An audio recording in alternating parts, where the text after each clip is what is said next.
क्या आपने कभी सोचा है कि इस संसार में या इस पूरे यूनिवर्स में सबसे भारी चीज क्या है? यहाँ भारी से मेरा मतलब डेंसिटी से है, यानी वो वस्तु जिसकी बहुत कम मात्रा में ही इतना वजन हो कि उसे उठाना तो दूर हम हिला भी न सकें। वैसे तो इस दुनिया में कई ऐसी चीजें हैं जिनके कम मात्रा में ही इतना वजन होता है कि हम चौंक जाते हैं। एग्जाम्पल के तौर पर आप लोहे और रुई को ही ले लीजिए। 1 किलो रुई को अगर आप बैग में भरें तो वह बहुत ज्यादा जगह लेती है, वहीं अगर लोहे को भरें तो वह बहुत ही कम जगह में सिमट जाएगा।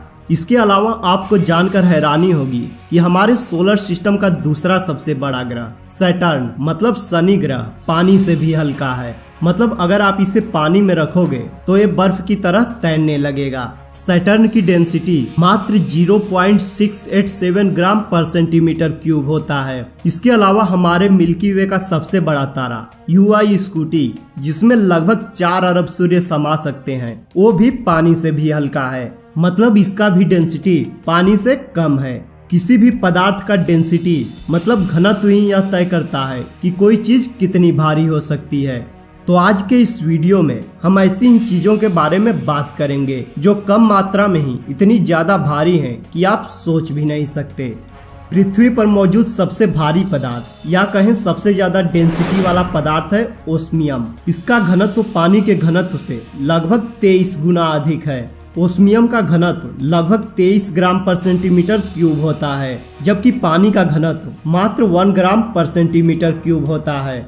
वहीं अगर इसकी तुलना लोहे से की जाए तो यह उससे भी लगभग 3 गुना ज्यादा भारी है। मतलब ओस्मियम के 1 क्यूब का वजन समान वॉल्यूम के लोहे के 3 क्यूब के बराबर होगा। ये तत्व दुनिया का सबसे भारी तत्व होने के साथ ही साथ काफी जहरीला भी है और ये आपकी जान भी ले सकता है। पृथ्वी पर मौजूद सबसे डेंस एलिमेंट है ओस्मियम। लेकिन क्या आपको पता है कि हमारे सोलर सिस्टम का सबसे डेंस प्लेनेट कौन सा है? अगर नहीं तो मैं आपको बता दूं कि हमारे सोलर सिस्टम का सबसे डेंस प्लेनेट हमारी पृथ्वी ही है, जिसकी डेंसिटी 5.51 ग्राम पर सेंटीमीटर क्यूब है। वहीं बात करें मंगल ग्रह की तो मार्स की डेंसिटी 3.93 ग्राम पर सेंटीमीटर क्यूब है और सौरमंडल के सबसे बड़े ग्रह बृहस्पति मतलब जुपिटर की डेंसिटी 1.33 ग्राम पर सेंटीमीटर क्यूब है, जो कि पानी से थोड़ा अधिक है। इन सब के अलावा सूर्य की डेंसिटी 1.41 ग्राम पर सेंटीमीटर क्यूब है, जो कि मार्स से भी कम है। अब अगर हम पूरे यूनिवर्स की बात करें तो आप जानकर हैरान रह जाएंगे कि हमारे यूनिवर्स में कई ऐसी चीजें हैं जो बहुत ज्यादा घनी हैं। इतनी घनी कि इनकी एक छोटी सी बूंद का वजन ही कम से कम लाखों किलो में होता है। तो आइए इनके बारे में जान लेते हैं। व्हाइट ड्वार्फ स्टार या सफेद बौने तारे। जब सूर्य के आकार का कोई तारा न्यूक्लियर फ्यूजन के समाप्त होने की वजह से मरता है तो वह अपने अंदर के सभी एटम्स को ग्रेविटी की वजह से अपने अंदर ही समेटना शुरू कर देता है। जैसा कि आप जानते होंगे कि हर एटम कम से कम 99.96% तक खाली ही होता है, पर जब तारा मरता है तो एटम्स का एक खालीपन कम होने लगता है, जिस वजह से इसके इलेक्ट्रॉन न्यूक्लियस के और पास आ जाते हैं और इससे एटम का आकार भी छोटा होने लगता है, जिस कारण तारे का आकार भी छोटा हो जाता है, लेकिन उसका मास वहीं रहता है। वॉल्यूम कम होने और मास वहीं रहने की वजह से तारे का घनत्व बढ़ जाता है और न्यूक्लियर फ्यूजन के समाप्त हो जाने की वजह से इन तारों में से एक सफेद रोशनी निकलती है। व्हाइट ड्वार्फ स्टार का घनत्व पानी से लगभग 10 लाख गुना ज्यादा होता है। मतलब अगर आप 1 लीटर के बोतल में व्हाइट ड्वार्फ स्टार को भरें तो उसका वजन करीब 10 लाख किलो होगा, जिसे उठाना तो दूर हिलाना भी नामुमकिन है। आपको बता दें कि जब हमारा सूर्य खत्म होगा तब वह भी एक व्हाइट ड्वार्फ स्टार में बदल जाएगा और इसका आकार पृथ्वी के बराबर हो जाएगा, लेकिन वजन सूर्य के बराबर ही रहेगा। इसका मतलब ये है कि अगर आप इस तारे में से 1 चम्मच पदार्थ भी लाते हैं तो वह कम से कम 10,000 किलो के बराबर होगा। Neutron star.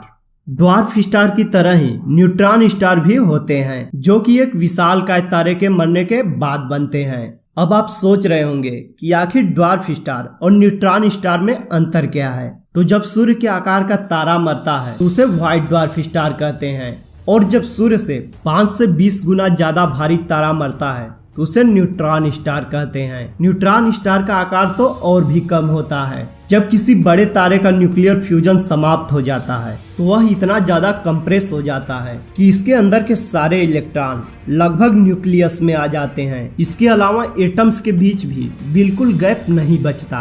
इस वजह से इसका घनत्व इतना बढ़ जाता है कि वैज्ञानिक भी हैरान रह जाते हैं।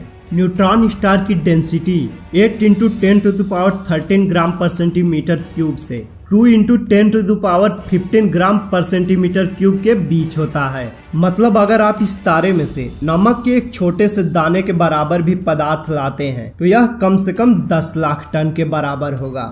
ब्लैक होल जब सूर्य से लगभग 30 गुना भारी तारा न्यूक्लियर फ्यूजन के समाप्त होने की वजह से मरता है तो इसके अंदर सुपरनोवा धमाके के कारण सारे इलेक्ट्रॉन न्यूक्लियस में चले जाते हैं। इस तरह ब्लैक होल का कोई वॉल्यूम ही नहीं होता, लेकिन मास वही रहता है जो कि उस तारे का पहले होता है। इस तरह ब्लैक होल की डेंसिटी इनफाइनाइट तक पहुंच जाती है। मतलब इससे ज्यादा भारी पदार्थ कोई हो ही नहीं सकता।